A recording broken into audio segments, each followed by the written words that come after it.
Malam di kaki Gunung Rinjani terasa begitu menusuk tulang. Hawa dingin bercampur dengan aroma tanah basah dan dedaunan yang membusuk setelah hujan sore tadi. Rani, gadis 23 tahun yang baru pertama kali mencoba mendaki gunung, berdiri di jalur awal pendakian dengan mata berbinar meski tubuhnya sedikit gemetar karena udara dingin. Ia tidak sendirian, ada 5 teman lain yang bersamanya. Dito, si ketua tim yang berpengalaman mendaki, Lala sahabat Rani sejak kuliah, Reno dan Agus yang kerap bercanda, serta Vika yang sejak tadi hanya sibuk memotret pemandangan malam dengan ponselnya. Mereka semua berencana bermalam di pos 3 dan melanjutkan perjalanan menuju puncak saat fajar demi melihat sunrise yang terkenal indah dari Rinjani. Awalnya perjalanan terasa menyenangkan. Suara tawa dan obrolan ringan mengiringi setiap langkah mereka menembus jalur menanjak. Cahaya senter menari-nari di tanah dan batang pohon. Tapi suasana itu mulai berubah ketika mereka memasuki hutan lebat menuju pos 3. Kabut tipis turun begitu cepat, menelan sebagian cahaya dari lampu senter. Suara jangkrik dan burung malam yang tadinya ramai perlahan menghilang, menyisakan keheningan yang aneh, membuat Rani sesekali menoleh ke belakang. "Kok sunyi banget?" "Ya," gumamnya lirih. "Wajar. Kalau kabut turun biasanya hewan-hewan juga diam," jawab Dito santai sambil terus melangkah. Namun, langkah kaki mereka terasa semakin berat, udara di sekitar makin lembab, dan jalur seakan semakin menutup dengan semak dan akar-akar pohon yang menjuntai. Sampai akhirnya mereka tiba di tanah datar di antara 2 pohon besar. Dito memutuskan berhenti sebentar. "Kita istirahat 5 menit, habis itu lanjut lagi." "Kabut tebal begini bahaya kalau terlalu lama berhenti," ujarnya. Rani duduk di atas batu, meneguk air dari botol sambil mengatur napas. Pandangannya sesekali terarah ke kanan jalur, ke dalam kegelapan di mana kabut semakin pekat. Saat itulah ia melihatnya, sosok perempuan berkebaya merah berdiri diam di balik pepohonan. Wajahnya samar-samar tertutup oleh kabut, rambutnya terurai panjang hampir menutupi dada. Rani tertegun, jantungnya berdetak lebih cepat, namun matanya tak mampu berpaling. Sosok itu mengangkat tangan perlahan, seperti memberi isyarat agar Rani mendekat. Rani menelan ludah. "Teman-teman," panggilnya pelan, tapi tidak ada yang menoleh. Ia menoleh sebentar ke arah Dito dan yang lain. Mereka sedang sibuk membongkar camilan dari tas. Saat kembali memandang ke arah pohon itu, sosok berkebaya merah sudah lebih dekat, berdiri di antara kabut yang berputar-putar aneh di sekeliling tubuhnya. Tanpa sadar, kaki Rani melangkah. 1 langkah, 2 langkah, hingga ia tak lagi melihat jelas wajah teman-temannya. "Rani, mau kemana?" terdengar suara Lala samar dari belakang, tapi Rani tidak menjawab. Ia merasa ada tarikan halus di dadanya, seakan dirinya memang harus mengikuti panggilan itu. Namun, begitu ia memutar badan untuk kembali, jalur di sekitarnya berubah. Pohon-pohon terlihat lebih rapat, batangnya lebih gelap, dan akar-akar besar menggantung dari atas seperti tali yang siap mencekik. Kabut semakin tebal hingga jarak pandang hanya 1 meter. Rani memanggil-manggil nama teman-temannya, tapi yang terdengar hanyalah gema suaranya sendiri, terpantul-pantul dari segala arah. Jantungnya berdegup kencang, napasnya memburu. Lalu dari belakang terdengar suara langkah kaki yang pelan namun jelas. Tak, tak, tak, mendekat. "Dito? Lala? Kalian?" tanya Rani, suaranya bergetar. Tidak ada jawaban, hanya keheningan, lalu sebuah bisikan halus menyusup ke telinganya. "Jangan pulang, tetap di sini." Tubuhnya merinding, darahnya seperti berhenti mengalir. Ia mencoba berlari, namun setiap kali ia memilih arah, jalur itu selalu membawanya kembali ke tempat yang sama, sebuah pohon besar dengan batang hitam legam dan bekas petir menggores kulitnya. Dan di bawah pohon itu, kini sosok berkebaya merah itu duduk sambil tersenyum. Tangannya memegang bunga kamboja, matanya menatap lurus ke arah Rani. Senyum itu bukan senyum ramah, melainkan senyum yang terasa dingin dan penuh rahasia kelam. Rani ingin berteriak, tapi suaranya tercekat. Ia hanya bisa mundur perlahan, namun langkahnya terhenti ketika dari arah belakang muncul suara-suara lain, seperti tawa anak kecil bercampur dengan tangisan lirih. Kabut di sekitarnya berputar semakin cepat. Hawa dingin menusuk hingga ke tulang. Di sudut matanya, Rani melihat bayangan hitam bergerak melingkar, seperti sedang mengintainya. Saat ia mencoba berbalik dan berlari, sesuatu seperti tangan dingin mencengkeram pergelangan kakinya. Ia terjatuh, lututnya membentur tanah basah. "Lepas!" teriaknya, tapi tak ada yang menolong. Dalam kepanikan, ia menoleh ke bawah. Tak ada tangan, hanya akar pohon yang membelit erat seperti ular hidup. Ia berusaha menarik kakinya, namun akar itu justru makin kuat mencengkeram. Dari kabut di depannya, sosok berkebaya merah itu kini berdiri lagi, mendekat perlahan. Rani merasa pandangannya mulai berkunang-kunang, napasnya sesak, dan telinganya dipenuhi bisikan-bisikan asing yang semakin keras, hingga akhirnya semuanya gelap. Di tempat peristirahatan, 5 temannya panik ketika menyadari Rani tidak ada. Mereka memanggil-manggil, menelusuri jalur di sekitar pos 3, tapi hanya menemukan jejak kaki Rani yang berhenti di tanah gembur lalu hilang begitu saja. Malam itu pencarian darurat dilakukan, namun kabut terlalu tebal dan hawa terlalu dingin untuk melanjutkan. Sementara di suatu tempat yang tak bisa dijangkau siapapun, Rani terbangun dalam gelap dengan suara-suara aneh yang memanggil namanya. Rani terbangun dengan kepala berat dan tubuh menggigil.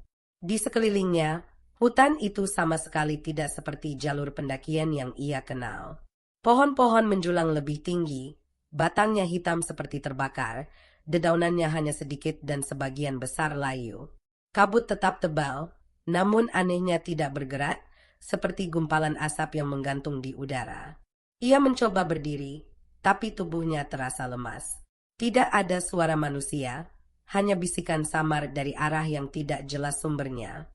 "Halo, ada orang?" teriaknya, namun yang kembali hanyalah suara pantulan dari segala arah, kadang terdengar sangat dekat seperti ada yang berdiri di belakangnya, tapi saat ia menoleh, tidak ada siapa-siapa. Rani mencoba berjalan, mengikuti jalur samar di antara pepohonan. Beberapa langkah kemudian, ia mencium bau anyir yang tajam, seperti darah bercampur tanah basah. Perutnya terasa mual, tapi ia terus melangkah hingga menemukan sesuatu. Potongan kain robek berwarna biru, tersangkut di ranting pohon. Saat ia meraihnya, ia sadar itu kain jaket Reno, salah satu temannya. Jantungnya berdegup kencang. Apakah Reno juga tersesat di sini? Langkahnya semakin cepat, tapi hutan ini seakan mempermainkannya. Ia berputar-putar tanpa arah. Setiap jalur selalu kembali ke pohon besar dengan bekas petir. Dan setiap kali ia kembali ke pohon itu, sosok berkebaya merah selalu ada, kadang berdiri, kadang duduk, kadang berjalan mengelilingi batang pohon sambil menatapnya dengan mata kosong. Hari berganti malam, tapi di sini tidak ada perbedaan nyata. Cahaya hanya berubah sedikit redup atau sedikit terang, namun tidak pernah benar-benar gelap total atau siang penuh. Perut Rani mulai lapar, tenggorokannya kering. Aneh, di tengah rasa putus asa itu, ia menemukan sebuah kendi tanah liat berisi air jernih. Tanpa pikir panjang ia meminumnya. Air itu dingin, segar, tapi setelahnya tubuhnya merinding hebat dan pandangannya seperti berlipat ganda. Dari balik kabut, ia mulai melihat bayangan-bayangan hitam berjalan perlahan. Bentuknya tidak jelas, kadang seperti manusia, kadang seperti hewan, kadang hanya gumpalan gelap dengan mata merah menyala. Malam kedua di tempat itu, Rani mulai mendengar suara-suara yang membuatnya hampir gila.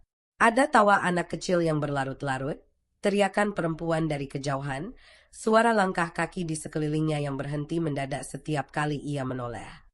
Di sela-sela itu, selalu ada suara lembut yang memanggil namanya. "Rani, ikut aku, kamu tidak akan tersesat kalau ikut aku." Suara itu jelas milik sosok berkebaya merah. Beberapa kali ia melihat sosok itu berjalan menjauh, meninggalkan jejak bunga Kamboja di tanah. Namun setiap kali Rani mencoba mengikuti, ia justru kembali ke pohon besar yang sama. Pada hari ketiga, ia mulai merasa tubuhnya tidak lagi lapar atau haus, tapi kepalanya berat dan pikirannya kacau. Waktu seakan tidak berjalan normal. Ia tidak tahu apakah ia sudah di sana berhari-hari atau baru beberapa jam. Dari jauh, Ia sempat melihat sesuatu yang membuat darahnya beku. Sekelompok pendaki lain yang berjalan di jalur hutan membawa senter. Ia berlari memanggil mereka, namun saat hampir mendekat, tubuh mereka perlahan berubah menjadi sosok-sosok tanpa wajah, lalu lenyap ditelan kabut. Hari keempat, ia terbangun di dekat sungai kecil dengan air hitam pekat. Di tepi sungai itu, ada seorang pria tua berpakaian lusuh, duduk memancing dengan kail yang terbuat dari tulang. Pria itu menoleh dan tersenyum, giginya hitam semua. "Kamu tersesat ya? Sudah, ikut sini. Di sini banyak yang sama seperti kamu," katanya dengan suara berat. Rani mundur, tapi di belakangnya sudah berdiri 3 sosok tinggi, tubuhnya kurus dan kulitnya pucat kebiruan, mata mereka kosong tanpa bola mata. Nafas Rani memburu, ia berlari tanpa arah, menembus kabut yang semakin pekat hingga akhirnya kembali terjatuh di tanah basah di dekat pohon besar itu lagi. Hari kelima, Rani mulai melihat hal-hal yang tidak masuk akal. Ia melihat Lala duduk di tanah, menangis memanggil namanya. Rani mendekat dengan air mata mengalir, namun saat disentuh, tubuh Lala menjadi patung batu yang retak dan hancur menjadi debu. Ia mendengar suara Dito memanggil, tapi ternyata hanya burung hitam sebesar anjing dengan mata merah menyala. Ia mulai sadar bahwa tempat ini bukan hutan biasa, melainkan semacam ruang yang mengurungnya, dan sosok berkebaya merah adalah penguasa di sini. Hari ke-6, ia merasa sudah kehilangan harapan. Namun tiba-tiba, dari kejauhan, ia mendengar suara-suara manusia memanggil namanya dengan jelas. Bukan suara-suara aneh seperti sebelumnya, tapi suara nyata, keras, dan panik. Ia berlari ke arah suara itu, melewati kabut yang mulai menipis. Pohon-pohon mulai terlihat normal, bau anyir menghilang, dan udara lebih segar. Tapi saat ia hampir keluar dari hutan, sosok berkebaya merah muncul tepat di depannya. Wajahnya kali ini terlihat jelas, pucat, bibirnya ungu, matanya kosong tapi mengalirkan air mata darah. Ia menatap Rani lama sekali, lalu tersenyum tipis sambil berbisik, "Bukan waktumu, tapi kamu akan kembali ke sini." Seketika kabut di sekelilingnya berputar kencang, dan pandangan Rani gelap. Hari ke-7, Rani membuka mata dan mendapati dirinya berbaring di tenda pos 3, tubuhnya diselimuti jaket tebal, wajah-wajah teman-temannya mengelilingi sambil menangis. Di luar tenda, petugas SAR berbicara dengan nada serius, menceritakan bagaimana mereka menemukannya di tengah jalur yang sama sekali sudah disisir berkali-kali sebelumnya, tempat yang kosong di hari-hari sebelumnya, tapi pagi itu Rani tiba-tiba duduk di sana, tatapannya kosong, memegang bunga Kamboja di tangan. Sejak turun dari Gunung Rinjani, hidup Rani tidak pernah lagi sama. Meski tubuhnya terlihat sehat, matanya selalu menyimpan ketakutan, seperti ada bayangan yang terus mengintai dari sudut ruangan. Malam pertama di rumah, ia tidak bisa tidur. Setiap kali memejamkan mata, ia kembali melihat kabut pekat dan sosok berkebaya merah berdiri di bawah pohon besar itu. Bahkan aroma bunga Kamboja yang dulu hanya ia temui di makam, kini tercium jelas dari dalam kamarnya.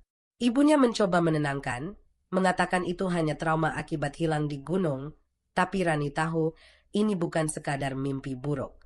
Beberapa hari kemudian, gangguan mulai semakin nyata.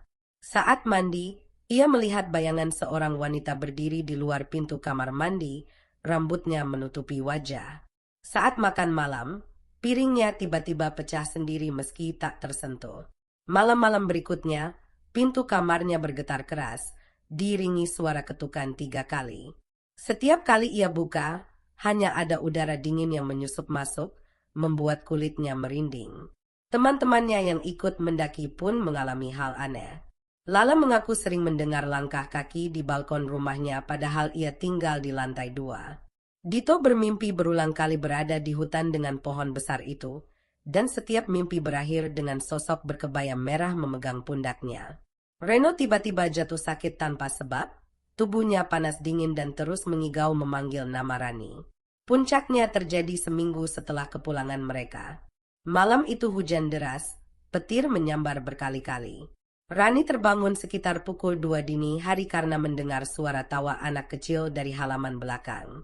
Awalnya ia mengira itu suara televisi tetangga, Tapi tawa itu semakin keras, berubah menjadi tangisan lirih. Dengan rasa takut yang menekan dada, ia memberanikan diri mengintip dari jendela. Dan di bawah cahaya kilat, ia melihatnya, sosok berkebaya merah, basah kuyup, berdiri di tengah halaman sambil menatap langsung ke arahnya. Senyum itu, senyum yang sama seperti di hutan. Bibirnya bergerak, namun Rani tidak mendengar kata-katanya, hanya melihat darah mengalir dari matanya. Sejak malam itu, tidur Rani semakin terganggu. Setiap kali ia memejamkan mata, ia seperti kembali terhisap ke dalam kabut Rinjani, mendengar suara-suara memanggilnya.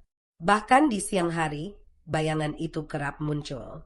Saat ia berjalan di pasar, ia melihat sosok berkebaya merah di ujung lorong. Saat di kampus, ia melihatnya duduk di bangku taman, menghadap ke arahnya. Tidak ada orang lain yang menyadari keberadaan sosok itu, hanya Rani seorang. Keadaan ini membuat mentalnya rapuh. Ia mulai jarang keluar rumah, menutup tirai kamar rapat-rapat, dan menyalakan lampu sepanjang malam. Namun, teror itu justru semakin berani. Suatu malam, Rani mencoba tidur dengan earphone dan musik keras untuk menutupi suara-suara aneh. Tapi sekitar pukul 3 pagi, musik itu mendadak berhenti, dan di telinganya terdengar bisikan lembut. Sudah waktunya kembali. Seketika tubuhnya terasa berat, matanya sulit dibuka, tapi ia bisa melihat kabut merayap dari lantai kamarnya, memenuhi seluruh ruangan. Dari kabut itu, sosok berkebaya merah muncul perlahan, wajahnya semakin dekat, dan Rani merasa udara di sekitarnya membeku. Ia ingin menjerit, tapi tubuhnya lumpuh. Sosok itu mengangkat tangannya, menyentuh dahi Rani, dan berkata lirih, 7 hari cukup, sekarang giliranmu tinggal di sini. Pandangan Rani gelap. Keesokan paginya, ibunya menemukan kamar Rani kosong. Pintu terkunci dari dalam, tapi tidak ada tanda-tanda ia keluar lewat jendela atau pintu. Yang tersisa hanyalah selimut kusut di ranjang, sebuah bunga Kamboja di atas bantal, dan aroma tanah basah yang memenuhi kamar. Pencarian dilakukan, polisi dikerahkan, tapi hasilnya nihil. Hingga sekarang, sudah berbulan-bulan, Rani tidak pernah ditemukan. Namun beberapa pendaki yang baru turun dari Rinjani mengaku pernah melihat seorang gadis duduk di bawah pohon besar dengan bekas petir di batangnya, memegang bunga Kamboja, dan menatap mereka dengan mata kosong.